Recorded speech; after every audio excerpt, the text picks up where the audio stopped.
श्री शिवाय नमस्तो। महाराज दुनिया के लोग नहीं समझते कि शंकर पर जल चढ़ाने का क्या लाभ है।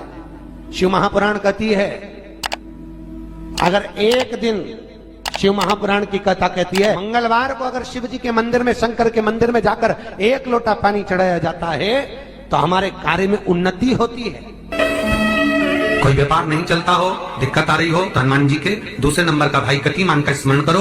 हनुमान जी के उल्टे पांव का सिंदूर लाकर गतिमान का नाम लेकर स्वस्तिक बना दिया जाए व्यापार वाली जगह पर, तो व्यापार अच्छा चलने लगता है महाराज। कोई व्यक्ति पैसा खा गया, नहीं दे रहा, बहुत परेशान हो गए, मांग मांग कर दे गए, नहीं दे रहा, हाथ जोड़ लिए, पांव जोड़ लिए, सब कुछ कर लिया, नहीं दे रहा, तो हनुमान जी के तीसरे नंबर का भाई रतिमान, रतिमान, गतिमान रतिमान, रतिमान का नाम लीजिए। पीपल के पत्ते पर लाल सिंदूर से जो व्यक्ति पैसा लेकर गया उसका नाम लेकर बहते हुए पानी में अपनी कामना कर रतिमान का नाम लेकर छोड़ दीजिए। 15 दिन में रतिमान ऐसी उतावली मचाता है कि उसको हाथ जोड़कर वो खुद फोन लगाकर बोलता, भैया तेरा मैं पैसा लुटा दूंगा।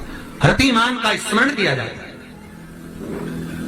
रतिमान ध्यान दीजिएगा, हनुमान का एक स्मरण, पंचमुखी हनुमान का एक भाव।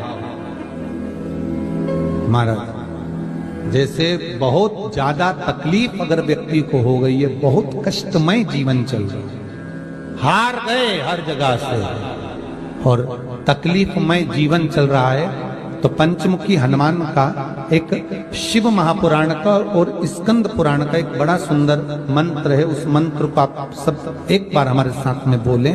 ओम नमो हनुमते रुद्र अवताराय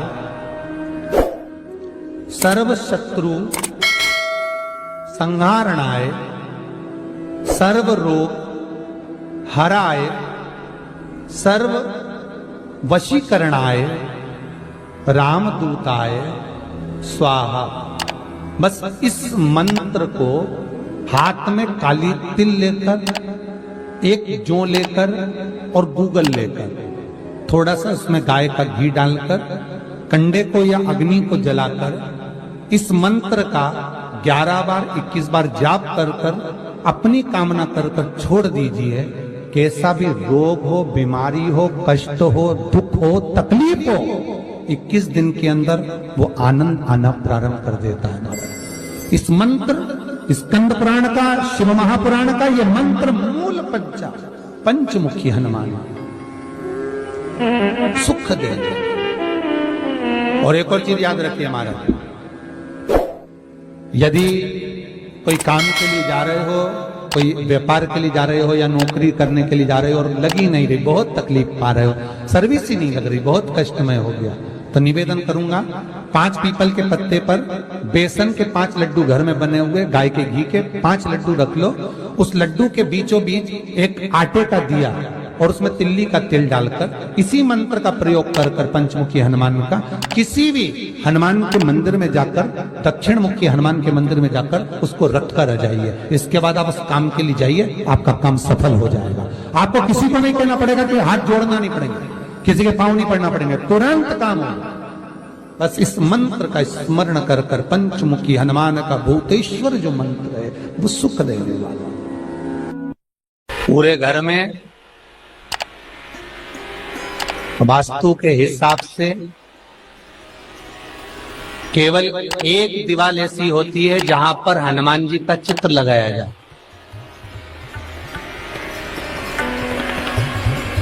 चाहे तुम पर्वत उठाने वाला चित्र लगाओ हनुमान जी का, चाहे बैठे हुए लगाओ, चाहे रामायण पढ़ने वाला लगाओ, चाहे लंका दहन करने वाला लगाओ, चाहे राम नाम जपने वाला लगाओ, चाहे लक्ष्मण को संजीवनी देने वाला लगाओ, चाहे मौन मुद्रा में लगा दो, चाहे स्तुति में लगा दो, चाहे भजन में लगा दो। हनुमान जी का कोई भी चित्र लगता है तो ना पूरब में लगेगा, ना पश्चिम में लगेगा, ना दक्षिण में लगेगा। हनुमान जी का अगर चित्र लगता है तो उत्तर की दीवार में दक्षिण को देखते हुए लगता है, केवल एक ही स्थान।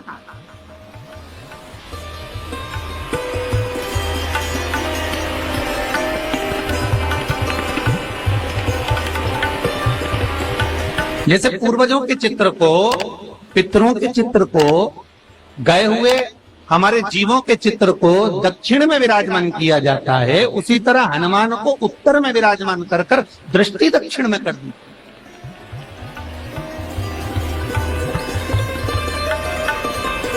घर में हनुमान जी के जितने फोटो होते हैं उसको केवल दक्षिण दिशा में लगा और उत्तर दिशा में लगा बिठाते थे और दक्षिण की ओर उनकी दृष्टि होना चाहिए, दक्षिण की ओर उनका मुख होना चाहिए। क्यों? महाराज, अगर व्यक्ति के जीवन में कोई बीमारी आने वाली है, व्यक्ति के जीवन में कोई रोग आने वाला है, व्यक्ति के जीवन में अगर कोई कष्ट आने वाला है, व्यक्ति के जीवन में अगर कोई परेशानी आने वाली है, व्यक्ति के जीवन में कोई एक्सीडेंट का योग भी बनने वाला है, तो शास्त्र कहता है वो दिशा दक्षिण से ही बनता है।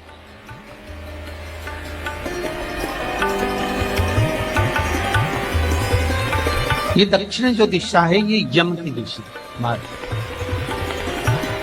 यहाँ संपूर्ण परिवार के साथ यमराज अपने आनंद में निवास करते।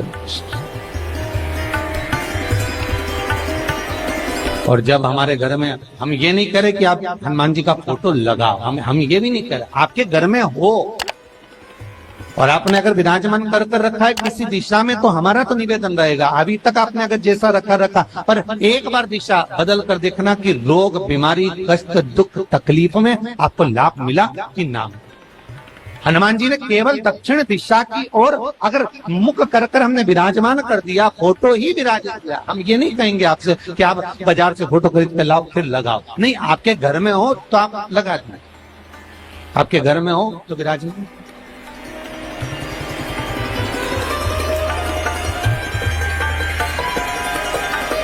अच्छा, कितनी विपरीतता है वो भी आप जरा जानिएगा महाराज, कि शंकर भगवान के ऊपर जो जल चढ़ाया जाता है उसकी जलाधारी उत्तर में जाती है महाराज। भगवान शिव का जो जल जा रहा है वो उत्तर की ओर जा, और हनुमान जी को उत्तर में विराजमान कर मुख दक्षिण की ओर कर। क्यों? प्रबल दिशाओं में उत्तर और दक्षिण महाराज, ये जो दो दिशाएं, इनको साधने के लिए कोई देवता आगे नहीं। अगर इन दिशाओं को कोई साधने वाला है तो केवल एक देवाधिदेव महादेव ही हो सकता। काल का हरण करने वाला वो महान काल ही हो सकता। शंकर का ही एक अवतार है हनुमान जी महाराज, रुद्र अवतार महाराज। हनुमान जी से कहा तुम दक्षिण की ओर दिशा पर संभालिए, शिव जी कहते हैं मेरा जल जब उत्तर की ओर जाएगा तो इस दिशा को मैं संभाल, चिंता ना करिए। जो स्मरण करने वाला होता है, भजन करने वाला होता है, कीर्तन करने वाला होता है, नाम जाप करने वाला होता है, उसका भी शास्त्र विधान कहता है, उसका भी व्याख्यान वर्णन करता है कि जैसे एक दिशा के रूप में हनुमान जी महाराज को विराजमान कर दक्षिण की दिशा पर हम विजय, अर्थात रोग पर, बीमारी पर, कष्ट पर, तकलीफ पर हम विजय प्राप्त कर सकते। ऐसा नहीं कि ऐसा कोई रोग नहीं जिसकी दवा नहीं है, पर जब तक भगवान की कृपा नहीं होगी तब तक कोई औषधि मिल सकती नहीं, कुछ प्राप्त नहीं हो सकता। जब भगवान करुणा करते हैं तो आप रूप कुछ ना कुछ सुख की अनुभूति हो जाती है, अपने आप सुख का भान हो जाता है। तो जैसे दक्षिण का जो स्वामी तत्व है, दक्षिण पर जो दृष्टि देने वाला श्री हनुमान जी महाराज है, इसलिए हनुमान जी को उत्तर की दीवार पर विराजमान कर उनका मुख दक्षिण की ओर रखा जाता है। वास्तु शास्त्र के हिसाब से, वास्तु नियमों के हिसाब से सारे फोटो कहीं पर भी लगा सकते हो, पर हनुमान जी का अगर फोटो तुम्हारे घर में है, हनुमान जी अगर तुम्हारे घर में विराजमान है, हनुमान जी का चित्र तुम्हारे घर में विराजमान है, तो उसका मुख दक्षिण का होगा, तो रोग, बीमारी, तकलीफ, कष्ट ये सब दूर हटते। कई लोग प्रश्न करते हैं, गुरुजी आप कहते हो कि हनुमान जी महाराज शंकर भगवान का एक अंश स्वरूप है, एक अंश स्वरूप। पूरी शिव महापुराण की कथा को उठाकर देखिए, स्कंद पुराण को, मत्स्य पुराण को, कूर्म पुराण को उठाकर देखिए। एक बाणासुर का चरित्र और एक श्री हनुमान जी महाराज का चरित्र बहुत सुंदर। शिव का एक अंश माता अंजना के तप साधना से शिव की प्रागट्यता और शंकर भगवान की प्रागट्यता से शंकर का स्वरूप प्रकट हुआ। इसीलिए तो कहते हैं शंकर सुमन केसरी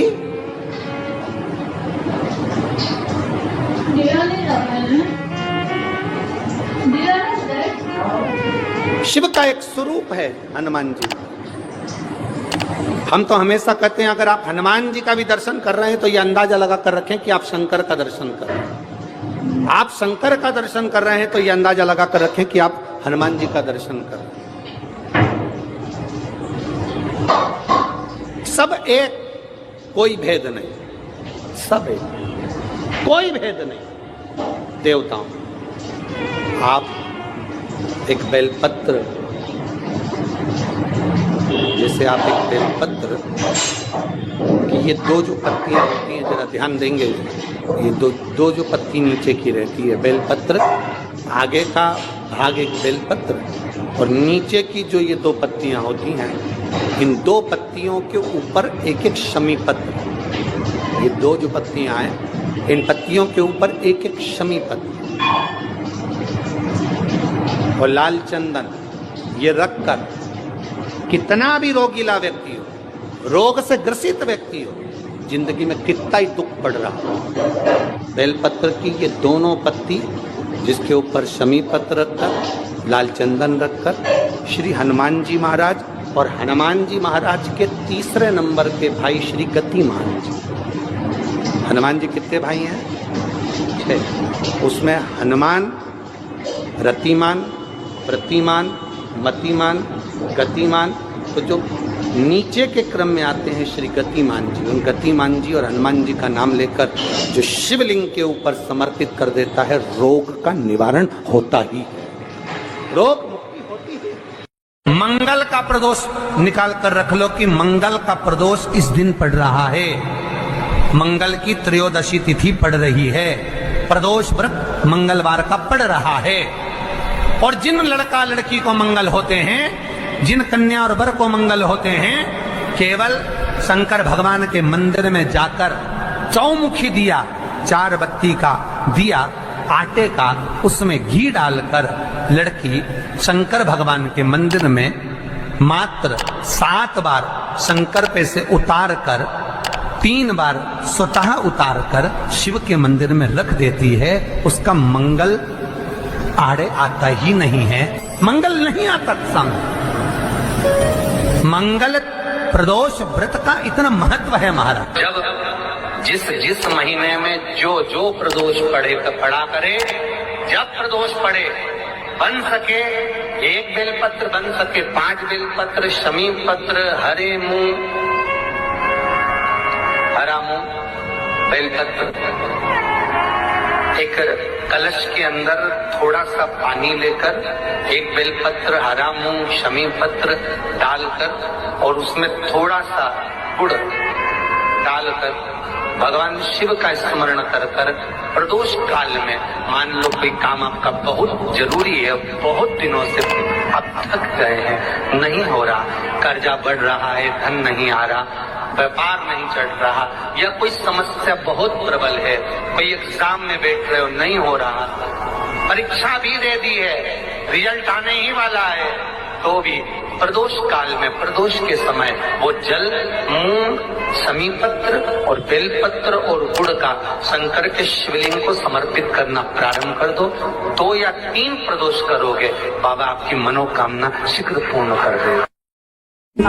शंकर भगवान पर चढ़े हुए जल जब नीचे की ओर आता है, जिस जगह पर जल गिरता है उस जगह पर मात्र 1 दुर्वा प्रदोष के दिन अपनी कामना कर कर इस शरीर के सुख के लिए शंकर भगवान के जल गिरने वाले स्थान के पास में अवधूतेश्वर महादेव के नाम से रख दी जाती है, तो जिंदगी में कभी बड़ी बीमारी नहीं आती। उसी तरह जिससे रोग को समाप्त करने के लिए दुर्वा का प्रयोग किया जाता है। कभी ऐसा योग लगे आपके जीवन में कि आप जिस व्यापार को आपने करा उस व्यापार में आपको फल नहीं मिला,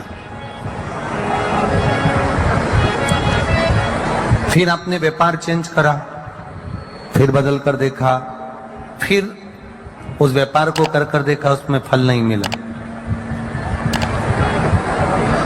फिर आपने वापिस व्यापार को बदलने का विचार किया, तो हमारा निवेदन रहेगा उस व्यापार को बदलने से पहले एक काम जरूर कर देखो। 3 स्थान पर बेलपत्र को चढ़ा कर देखिएगा।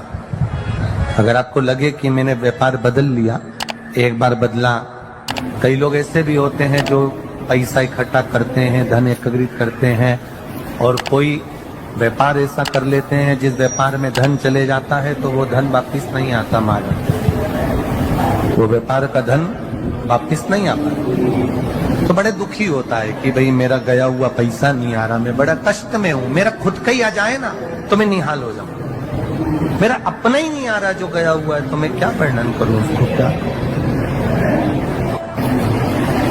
उनके लिए भी ये प्रयोग, ये शिव विद्येश्वर संहिता का ये भाव बड़ा सुंदर है। आप व्यापार पर व्यापार बदल कर देख लिए, धन भी हमारा कहीं डूब गया, आ नहीं रहा है, तो प्रयास करना 3 स्थान पर चढ़ाई गई बेलपत्र हमें सुख का अनुभव कराए। बहुत ध्यान लगाइए।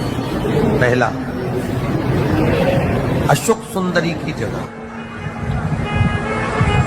अब ये बेलपत्र जब भी आप चढ़ाएंगे तो रविवार की अगर प्रदोष पड़ जाए, कौन से दिन? रविवार की प्रदोष के दिन ये प्रयोग अवश्य कर देखिएगा। ज्यादा बार नहीं करना है, केवल एक ही बार करना, बाबा स्वयं कृपा करेगा। अपने मंदिर में, अर्थात अपने घर के पास कोई मंदिर हो, शिवालय हो, देवालय हो, जहां शंकर भगवान विराजमान हो, शिवलिंग हो, ऐसी जगह पर अवश्य करें। हमें कहीं दूर जाकर ये प्रयोग नहीं करना, अपने शिवालय, अपने जो घर के आसपास में शिवालय हो वह। एक बेलपत्र अशोक सुंदरी वाली जगह। अब उसको अशोक सुंदरी की जगह पर भी चढ़ाने का तरीका क्या है? जब हम बेलपत्र चढ़ाएंगे तो उस बेलपत्र को चढ़ाते समय आपकी जो बेलपत्र की डंडी है, वो बेलपत्र, रविवार प्रदोष के दिन का ये उपाय है महाराज। ये बेलपत्र की जो डंडी है, इस डंडी का भाग शिवलिंग की ओर होना चाहिए। ये जो डंडी है, इसका भाग अशोक सुंदरी पर जब चढ़ाएंगे तो शिवलिंग की ओर इसका भाग होगा महाराज। दूसरी, बेलपत्र को जब हम समर्पित करेंगे, जया, विषहरा, शामरीवारी, दौतली, देव, मान लो जलाधारी ऊपर नहीं है शंकर जी के, तो उसका स्मरण कर 5 कन्याओं का नाम लेकर, जया, विषहरा, शामलीवारी, दौतली, देव, इनका स्मरण कर शंकर भगवान के शिवलिंग पर बेलपत्र रखेंगे। बेलपत्र कहां रखना है? आप अगर यहां बैठे हो तो आपके विपरीत में डंडी का मुख होना चाहिए। ये बेलपत्र की जो डंडी है, इसका मुख आपके विपरीत में हो। आप यहां बैठे हो तो डंडी उधर होगी, आप इधर बैठे हो तो डंडी का मुख इधर होगा, आप उधर बैठे हो तो डंडी का मुख इधर होगा। आपके ठीक विपरीत की ओर डंडी का मुख हो। ये 2 जगह बेलपत्र समर्पित करने के बाद तृतीय बेलपत्र शिवलिंग की जो जलाधार है, जहां पर